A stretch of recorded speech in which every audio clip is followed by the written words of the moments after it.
Jour 56, page 54.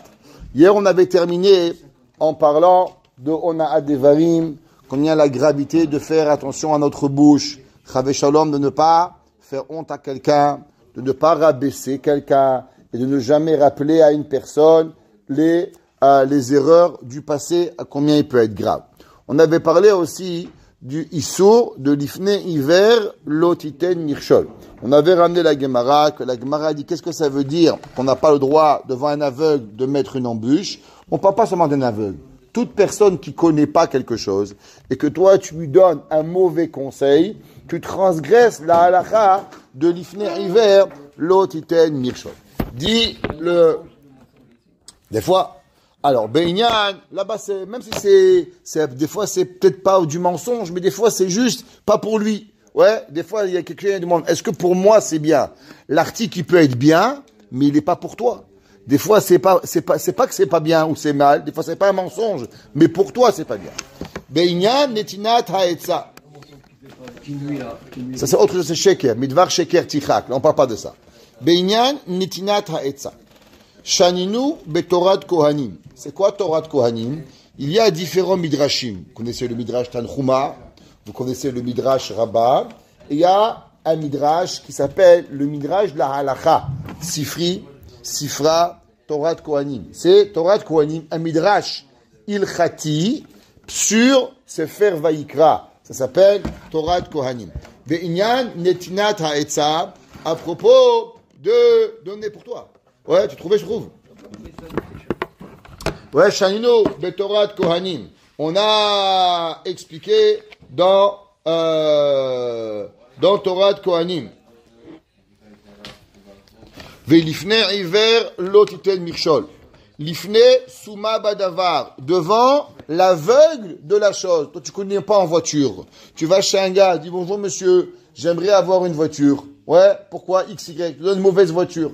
Un jour, moi, j'ai failli renverser quelqu'un en voiture parce qu'il y avait le soleil et je n'ai pas vu, Dieu préserve. Je me suis arrêté, alors j'ai eu peur, je suis parti chez un ophtalmo et je lui ai dit, voilà, monsieur, il m'est arrivé, j'aimerais avoir des verres qui foncent au soleil. Comme ça, quand je suis dans la voiture, le soleil m'a chargé, il m'a éclaté le portefeuille. En fin de compte, quand j'ai arrivé dans la voiture, j'ai appris que ça marche pas dans la voiture. Parce que avec les rayons du soleil, ça passe pas dans la voie. Je me suis acheté des lunettes, j'ai payé $500 et ça servait à rien du tout. Et le gars, je lui ai expliqué pourquoi je voulais les lunettes. Et il m'a dit, oui, monsieur, pas de problème, il m'a fourré. En un mot, l'ifne hiver, l'autre était de mirchol. J'ai parlé un jour cette histoire avec un ami à moi, il m'a dit, ça m'est arrivé pareil. J'étais personne, il m'a dit oui, il nous a fourré tous les deux. J'ai dit oui, au même magasin. Ça, c'est comme ça. Ok? Alors, l'ifne souma badavar, tu sais pas que ça va pas marcher. Lui, il te vole. Amar lach bat ploni maïle keuna. Quelqu'un te demande un shidour. Cette fille-là, elle peut marier qu'un Kohen. Les Kohanim, il y a des halachot spéciaux. La Gemara a dit que ma'alot asu beyuchasin. La Gemara a dit que même des fois, si c'est permis, il y a des choses qu'on n'a pas permis des filles juives, ouais, aux Kohanim. Pourquoi? Parce que les Kohanim, on veut s'assurer qu'elles sont top du top. Parce que les Kohanim, c'est la classe, c'est la mitzvah, la kedusha du Ham Israël, et c'est pour ça qu'il faut faire excessivement attention. Alto Marlo Keshera, ne lui dis pas oui, tu peux faire un shidour, il va la rencontrer, et après, quand il va aller chez le rabbin, il va tomber amoureux d'elle, elle dira, non monsieur, elle a un problème. Et le pauvre gars, il va pleurer toute sa vie. Qu'est-ce qu'il y a? On va faire juste comme ça. Ve'yena el apsula, ayan hotel becha etza. Il te demande un conseil. Des fois, le conseil, il est bon, mais il n'est pas bon pour lui. Les Chachamim nous disent, dans la vie, pas tout est bien et pas tout est mal. Exemple, Bassar, c'est kasher, super. Ashgachat, Bet Yosef, Badat, ce que tu veux. Le lait, Chalav Israël, le plus grand Chalav, kasher. Et pourtant, le lait et la viande, ça marche pas. Ça veut dire qu'il y a des choses qui sont bonnes, mais ce ne sont pas sûres qu'elles sont bonnes pour toi. Ça veut dire que c'est pas obligatoirement qu'une personne, c'est bien ou c'est mal. Ça peut être bien, mais la question, est-ce que c'est bien pour moi? Est-ce que ça peut être mal pour moi? Des fois, une chose qui est mal pour toi, elle peut être bien pour moi. Une chose qui est bien pour moi, elle peut être mal pour toi. Ve'at omarlo, mechor sadecha vekachlecha chamo. Le gars, il va acheter ton champ, il dit, va en vendre ta maison, achète une voiture avec. Et toi, par derrière, tu as envie de venir et de lui acheter la voiture. Ve'ata okef alav venotela mimeno, et toi tu vas venir et tu vas lui prendre, et tu vas venir d'acheter pour acheter un âne, seulement parce que toi tu voulais acheter son terrain. Mais en vérité, tu savais très bien qu'on vend pas une maison pour acheter un âne, mais toi tu donnes un mauvais conseil, parce que tu veux lui chipper la chose que lui veut. Shema Thomas, etza yafa, ainoteno, hare hadavar masur la lève. Alors les gens vont dire, mais moi je donne un bon conseil. Qu'est-ce que la Torah elle te dit? Qu'il y a certaines choses, Akadosh Baruch Hu, il a écrit dans la Torah, Veyareta melokecha ani Hashem. Et tu vas avoir peur de Dieu, ani Hashem, je suis Hashem. La Gemara dit dans Masechet Baba Metzia, la Gemara dit dans Perek HaZahav. Qu'est-ce que ça veut dire ani Hashem? Il dit, je suis Akadosh Baruch Hu. En Mitzrayim, il y avait les madames en Mitzrayim, elles dormaient avec n'importe qui. C'était là-bas le free for all, les plus grandes znouts qu'il y avait en Égypte. C'était catastrophique. Les femmes égyptiennes, la Gemara a dit, elles pouvaient dormir avec le même soir avec 10 hommes. Et maintenant, cette femme-là, elle avait dormi avec 10 hommes et elle a eu un bébé. Donc c'est qui le père? C'était impossible de savoir. Akadosh Baruch Hu, il dit, Ani Hashem. Quand il est venu dans Makat Bechorot, Akadosh Baruch Hu, il a su exactement savoir de qui le père était et c'était quoi l'enfant, est-ce qu'il était Bechor ou pas, et savoir est-ce qu'il allait mourir, parce que si le père avait pas eu d'enfant, alors il était Bechor, et automatiquement l'enfant était Chayav Mita dans Makat Bechorot, il dit Kadosh Baruch Hu, si j'ai été capable de trouver dans toute le Zera, à savoir qui était Bechor, qui était pas Bechor, est-ce que tu crois que je vais pas savoir ce qui est dans ton cœur? Est-ce que tu crois que tu vas pouvoir me voler à moi? Tu vas pouvoir me mentir à moi? Akadosh Baruch Hu dit, Ani Hashem Elokechem, je suis Akadosh Baruch Hu v'yareta Elokecha. Tu vas avoir peur de Akadosh Baruch Hu et tu vas pas faire ce genre de choses. Nimtzenu lemedim, sheben bedavar, shiachol yon nogea bo, que ce soit parce que tu as un intérêt personnel, ben bedavar, she'eno nogea bo klal, chayav ha'adam le'amid et ha'abayit yatzbo, ala hemet hazar ve'abarur. La personne, il doit, que tu as un intérêt, que tu n'as pas d'intérêt, il faut, quand on te demande un conseil, il faut dire le véritable conseil. En un mot, il y a une maladie. La maladie de je sais tout. Vous connaissez je sais tout? Il y a des gens, ils savent tout. Je sais tout. Tu es bijoutier? Il est bijoutier. T'es docteur? Il sait tout. Monsieur, je sais tout. Je vous ai déjà raconté avec le monsieur qui voulait conduire un avion. Ouais? Il connaissait pas l'avion. Pourquoi? Monsieur, je sais tout. La Torah, on n'est pas obligé de tout savoir. Des fois, tu peux dire, tu sais, c'est une bonne question. Je sais pas. Va voir mon frère, va voir mon père, va voir mon oncle, va voir le docteur, va voir celui-là. Pourquoi tu donnes des conseils que tu connais pas? Les mots, les shoncha, l'omar, et niodea. La Gemara dans Masechet Berachot Daf Dalet, elle dit que Moshe Rabbeinu, il a dit, les mots, les shoncha, l'omar, et niodea. Si tu ne sais pas, tu n'es pas sûr, dis que tu ne sais pas. On n'est pas obligé de savoir tout. Il y avait une petite histoire, je vous raconte une petite histoire, parce qu'il faut raconter une petite histoire pour la journée. Il y avait un jour un Rav, il habitait à Bnei Brak, à côté d'une famille, ils avaient 10 enfants. Et le Rav et sa femme, ils rigolaient, parce qu'il y avait une fameuse chanson que les enfants y chantaient. C'était toujours « Pourquoi moi ?» Dès que la maman elle disait « David, va acheter du pain. Pourquoi moi? La manie !» Toute la journée. Et les enfants, toute la journée, ils criaient « Pourquoi moi? Pourquoi moi? Pourquoi moi? Pourquoi moi? Pourquoi moi? Pourquoi moi ?» Et le mari et sa femme, le vieux Rav qui était à côté, ils rigolaient toute la journée avec sa femme. Qu'est-ce qu'il allait faire? Les enfants, toute la journée « Maman, pourquoi moi? Maman, pourquoi moi? Maman, pourquoi moi ?» Et un jour, ils n'entendent plus « Pourquoi moi ?» Alors il dit « Bon, peut-être qu'ils ont fait un petit peu de moussa. » Un jour, 2 jours. Au bout d'une semaine, il n'entend plus « Pourquoi moi ?» Alors, ils sont dans les escaliers, et il rencontre le papa. Il dit « Bonjour monsieur, je ne sais pas, vous ne pas me moquer de vous, mais... j'ai une petite question. Ça fait des années qu'on est là. Ben Nara, vous avez 10 enfants. Et tous les jours, c'est la fameuse chanson « Pourquoi moi ?» Et là, ça fait une semaine, on n'écoute plus le « Pourquoi moi ?» Vous pouvez m'expliquer qu'est-ce qui s'est passé? Pourquoi on n'entend pas le « Pourquoi moi ?» Et il dit « Oui, je peux vous dire. Vous savez, moi, je travaille très dur et je suis pas souvent à la maison. Il y a une semaine, vendredi, j'étais avant Shabbat, ma femme, il lui manquait du coton pour les nérotes. Alors, elle a demandé à mon grand-fils « S'il te plaît, va à la Macolette, va m'acheter du coton. » Qu'est-ce qu'il a dit le fils? Pourquoi moi? Le deuxième, il a dit, pourquoi moi? Le troisième, pourquoi moi? Le quatrième, pourquoi moi, je suis en train de courir Shabbat? Je dis, enfants, allez-y. Et chacun, pourquoi moi? En fin de compte, j'ai pris mes affaires, je suis parti à ma collègue, je suis revenu et j'ai acheté le coton. Top! Qu'est-ce qui s'est passé? Il dit, voilà, le vendredi soir, j'ai appris mes enfants et j'ai levé mon bras. Vous voyez, sur mon bras, il y a un numéro d'Auschwitz. Vous voyez? Il a dit oui. C'est moi vous raconter. Dis-moi, j'étais en Hongrie. Et quand les Juifs d'Hongrie, ils ont été envoyés à Auschwitz, ils ont été, en 8 mois, ils ont tué 1 million de Juifs. La plus grande des massacres qu'il y a eu, c'était les Juifs hongrois. Vous savez que normalement, quand ils arrivaient, c'était à Auschwitz, ils décidaient est-ce que tu vis ou que tu meurs. Mais les Juifs hongrois, déjà à la gare, déjà ils faisaient 2 trains, un triage, à droite ou à gauche. Et on est arrivé au train, et il y avait le train de droite et le train de gauche. Tous les hommes, ils les ont mis à gauche dans le train. Ma mère et moi, et tous mes frères, on était à droite dans le train. Bien sûr, on ne savait pas nous ce que ça voulait dire. Ça voulait dire aller à la mort. On arrive dans le train, ma mère, elle ouvre son sac, et elle trouve les téphilines de mon père. Alors elle me dit, David, prends les téphilines, et amène à ton père, il n'a pas de téphilines. En pleine guerre, ils vont à Auschwitz, et la mère, à quoi elle pense? Aux téphilines. Alors, moi, ni une ni deux, je prends les téphilines et je sors. Il dit, mais j'étais un fou, j'aurais pu me faire tirer dessus. Ma mère, elle m'a demandé, j'écoute.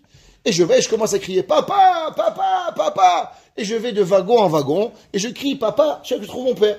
Je trouve mon père, je dis, papa, tiens tes téphilines pour avoir. En attendant que je cherche mon père, le wagon avec ma mère et mes frères et mes sœurs, il est parti. Je me suis retrouvé dans le wagon de mon père. Et moi, je crie, maman, maman, maman, maman. Qu'est-ce que je veux? Je suis un petit garçon, j'ai 5 ans. Et je crie, maman. Mon fils et mon père me disent, calme-toi, mon fils, reste avec moi.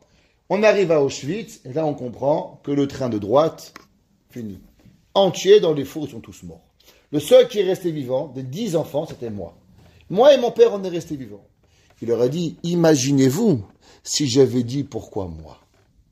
Aucun d'entre vous, il serait là aujourd'hui.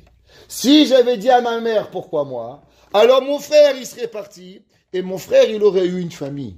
Mais parce que moi j'ai pas dit pourquoi moi, alors moi je suis resté vivant et moi j'ai sauvé et j'ai eu 10 enfants et maintenant on est tous ici parce que j'ai pas dit pourquoi j'ai dit pourquoi moi. La vie elle est souvent la personne, il faut savoir, tu sais pas. L'homme il faut pas se poser des questions pourquoi moi. On te demande de faire quelque chose, tu le fais. Et si tu sais pas, l'omar le sholcha Eni Odea sera l'histoire de Shabbat à raconter à la maison, parce que demain je ne serai pas là. Ok?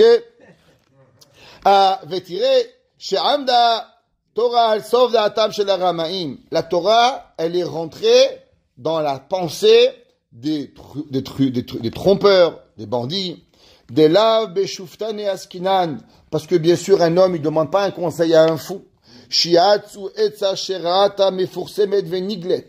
Pourquoi tu crois que l'homme, il va aller à l'hôpital chez les débiles mentales, au 5e étage, demander des conseils? Tu vas chez ton ami, tu vas chez des gens que tu crois, qui sont bien, tu sais pas trop, tu vas demander à quelqu'un. Donc tu vas chez un homme bien. Et la Torah, elle est partie dans la tête d'un homme bien, en pensant qu'il va te donner du bien, et malheureusement, qu'est-ce qu'il fait? Il te conseille en mauvais conseil. Et là, bechachamim lehara, il y a des gens qui vont te faire du mal. Asher itnu etza lechaverehem. Ils vont donner un conseil à leur ami. Chez les filles hanigleba, yeshba minaravach el chavero behemet. Quand tu vois de l'extérieur, tu crois que c'est bien. C'est un bon conseil. Les gens même peut-être disent, ouais, ça a l'air bien, pourquoi pas? Toi, tu sais pas. Mais à l'intérieur, qu'est-ce qui se passe? Ton ami sait que c'est mauvais. Et il n'y a que lui qui sait que c'est mauvais. Et pour donner un conseil, Arsof hainyan, eno letovato shel chavero. Kiim lera'ato vela'anato. Seulement à la fin, la Torah elle sait que lui pense qu'à lui-même. Lui il pense pas à toi. Ça a l'air bien, mais c'est pas bien. Shelamiyaetz. Al ken amru etza yafa. C'est quoi un bon ami, entre autres? C'est quelqu'un qui te donne un bon conseil. Etza yafa. C'est quoi l'ifne hiver, le titan nikshol? Ne pas donner un mauvais conseil. Varea davar masur la lèvre. C'est très très grave, vous savez que Kadosh Baruch Hu, il punit beaucoup plus toute chose qui est cachée que quelque chose qui est dévoilé. Un homme, il vole, la Gemara a dit, le gazlan, il est moins puni que le ganav. Pourquoi? Parce que le gazlan, du fait qu'il fait devant tout le monde, alors il a déjà la honte. À l'inverse, le ganav, lui qui fait en cachette, il est plus puni. On a déjà appris que celui qui vole un mouton, combien de fois il doit payer le mouton s'il se fait attraper? 4 fois. S'il vole une vache, combien il se fait attraper? 5 fois. La Gemara dit, pourquoi le mouton 4 fois et la vache 5 fois? La Gemara dit, parce que le voleur, quand il a volé le mouton, il a eu honte. Parce que normalement, quand on vole le mouton, on le met sur les épaules. Et le gars, il a vu, tout le monde lui a dit. Là-bas, sûrement un gars il a dû dire, sûrement qu'il a dû voler. Donc comme il a eu honte de porter le mouton, déjà il a perdu une punition. La vache, comme tu as tiré la vache avec la main, alors automatiquement, personne ne va savoir est-ce que tu l'as volé ou pas. C'est comme à Paris, quand tu vois un gars sur une bicyclette, tu cries au voleur, généralement il s'arrête, il part ta bicyclette. Ouais, c'est comme ça. Ouais. J'avais un ami à Paris, dès qu'il voyait un cousin sur une bicyclette, au voleur, au voleur 3 sur 4, il a laissé la bicyclette, il partait. Ok. Vekama, Nirshalim, Bene Adam, Bele Achataim. Et combien les gens, ils tombent et ils fautent dans cela, yom, journalièrement. Biotam, Kiruim, Veolef et Tokef, Chemdata Betsa. Quand quelqu'un il vient te voir, quand on a même un magasin, quand on a quelque chose, on n'a pas le droit de tromper quelqu'un. Quand il y a des choses qu'on ne peut pas savoir, qu'est-ce qui arrive, si c'est bien, si c'est mal. On va chez les gens que tu vas, et tu vas, il y a des gens, par exemple, un Shem Tov. Ouais, on a un bijoutier ici, on le connaît tous. Tu vas chez lui, il te dit, ça c'est bien. On peut lui faire confiance, on le connaît, vous ne le connaissez pas, il s'appelle Moshe, je ne dis pas son nom. Moshe, tout le monde le connaît ici. Et il a, tu vas le voir, il dit, non Rabbi, c'est pas pour toi, ça c'est bien, je te fais. Pourquoi? Parce que ça c'est comme ça le Shem Tov. Les gens, ils savent, qu'est-ce qu'il dit, c'est vrai. Il y en a des autres, mais ce qu'ils te retrouvent avec beaucoup de choses que tu sais pas. Hazve Shalom, ça peut être du gezel. À part le gezel, ça peut être les gens ils peuvent pas savoir qu'est-ce qui va arriver. Ou kvar idbaer godel oncham.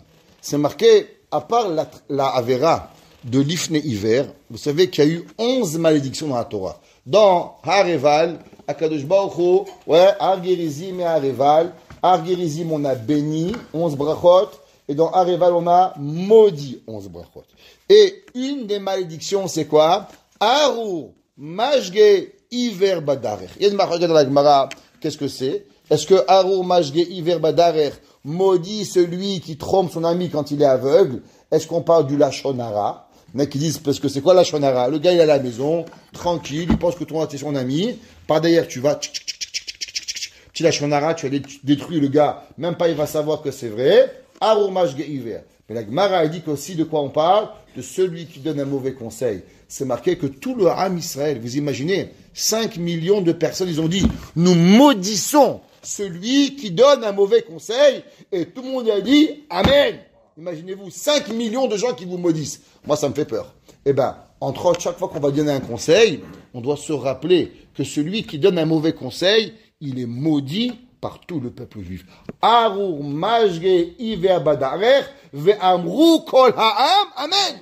Tout le monde, il a dit, c'est pas une blague. Imaginez-vous, on vous met ici, et il y a 5 millions de gens qui vous maudissent. Vous n'allez pas avoir peur. Eh bien, c'est ça la Torah. Ça faut peur. À l'inverse, celui qui donne un bon conseil, ve'amru kol ha'am. Amen. Tout celui qui aide vraiment un bon conseil, là on reçoit 5 millions de berachot. À l'inverse de l'opposé de la Torah. Achzot Ichovat Adam Mayashar. À combien l'homme, il doit être un homme droit. Kaché Yavo Ish Leitiaetzbo. Quand un homme, il vient te voir pour te conseiller. Yeatse ou Aetsa, Sheaya ou Notel Atzmo Mamash. L'homme, il doit réfléchir. Ça avait été mon fils. Est-ce que je lui propose le shidur? Ça avait été ma fille. Est-ce que je lui donne? Est-ce que ça avait été ma femme? Je l'aurais acheté ça? Est-ce que ça avait été ma belle-mère? Moi, la belle-mère peut-être. Mais ma mère, ouais. Alors, la personne, il doit réfléchir. Est-ce que Béhémet, est-ce que lui, il est là? Mi belish yakiba. Et là, les tovato chez la mitzaetz. L'homme, il doit regarder Béhémet. Est-ce que c'est du bien ou pas? L'oleshum tachlit acher. L'homme, il doit se regarder. Vraiment, est-ce que moi, je suis là? Je vais vous donner une histoire. Aaron Lévi, mon neveu, il avait un papa. Son papa, son grand-père. Son grand-père, c'était un comptable. Et il avait un frère, que son frère, il n'était pas le pauvre, il n'était pas à 100%. Et il ne travaillait pas. Et son frère, il l'aidait. Toute sa vie, il le supportait. Il était marié, il avait un enfant, et toute sa vie, il lui donnait. Et entre autres, dans l'aide qu'il avait, son grand-père, il avait une voiture, mais il allait juste au travail. Monsieur Lévy, grand-père, tous les jours, il donnait la voiture à son frère, toute la journée. Il allait au travail, et le frère, il utilisait la voiture, bien sûr, à ses frais, il payait l'essence, et le frère, il utilisait la voiture toute la journée. C'est bien, un beau cadeau. voiture gratuite. Il amène, il le ramène, il prend la voiture pour lui. Toute la journée. Quand il achetait la voiture, vous savez qu'est-ce qu'il faisait? Il ne regardait pas si la voiture, elle lui plaît à lui. Il dit, puisque c'est mon frère qui va utiliser la voiture, il prenait son frère à qui il prêtait la voiture, il l'a amené pour voir si la voiture lui convenait. C'est pas lui qui m'a raconté. C'est le fils du frère. Il me dit, écoute, mon oncle, comment il était? Mon oncle, il achetait à mon père la voiture qui lui plaisait à lui, pour que lui, quand il roule la journée, alors il est confortable. Je chesed, vous avez jamais vu ça? Il aurait pu dire, mais c'est ma voiture, c'est moi qui paye. Non, il n'avait pas. On raconte qu'il y avait un grand rave à New York qui conduisait, et sa femme, elle avait peur, elle montait jamais devant, elle montait toujours derrière. Quand il allait acheter une voiture, il montait jamais devant. D'abord, il s'asseyait derrière, il dit, mais monsieur, c'est pas là, il dit, non, l'icard de la voiture, c'est pour ramener ma femme. Tant plus que j'amène ma femme de gauche à droite, il faut que l'arrière, il soit confortable. Devant, c'est seulement le chauffeur, mais le icard de ma voiture, il est pour ma femme. Ça veut dire quoi? Et Tova, l'homme, il doit voir quelque chose, il doit aller réfléchir un peu plus loin, à savoir de comment faire. Ve'im yera,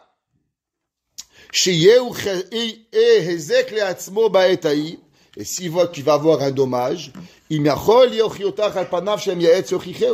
maintenant, s'il voit que, par exemple, il va acheter quelque chose, ça peut être dangereux, il peut avoir, des fois, tu achètes un placement, tu sais que c'est risqué, il faut pas le donner, il faut dire, écoute, tu sais, tu peux avoir un intérêt, tu peux avoir un gain, mais il y a un risque, il faut que tu le dises à la personne, pas lui faire croire que BMet, il est bien, et si tu sais pas, comme j'ai expliqué, on n'est pas obligé de tout savoir. Il est écrit nulle part dans la Torah qu'on doit tout savoir. C'est pas écrit.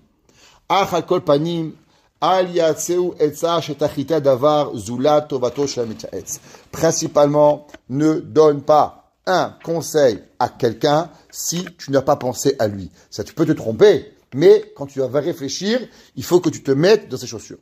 Imlo shekavanat amitetz lera'a she'az vadai mitzvah leramoto. Alors là, il veut le tromper. Ukva ne'ema ve'imikesh patal ve'chushai erar tiyochiach. Maintenant, si le gars il veut venir t'arnaquer, alors toi, tu as aussi le droit de l'arnaquer, comme c'est marqué dans Yaakov Avinu. Yaakov Avinu l'a dit à Esav, qui a achiou, qui je suis son frère, que si lui veut m'arnaquer, alors moi aussi je peux l'arnaquer. Si un gars il veut te tromper, alors toi aussi tu as le droit t'assurer de ne pas le tromper. Pourquoi? Pour ne pas se faire tromper. Mais il en reste, c'est que quand on parle d'un conseil, on doit faire tout ce qui est de notre possible pour toujours à 100% essayer de réfléchir à la tête de l'autre en se mettant extérieur à l'autre et de donner toujours la Etzat Tova, le bon conseil pour que la personne elle puisse grandir et qu'elle a la Emouna. Je terminerai avec ça, qu'on dit toujours, c'est quoi la Emouna? Les gens ils pensent Emouna c'est un Akadosh Baruch Hu.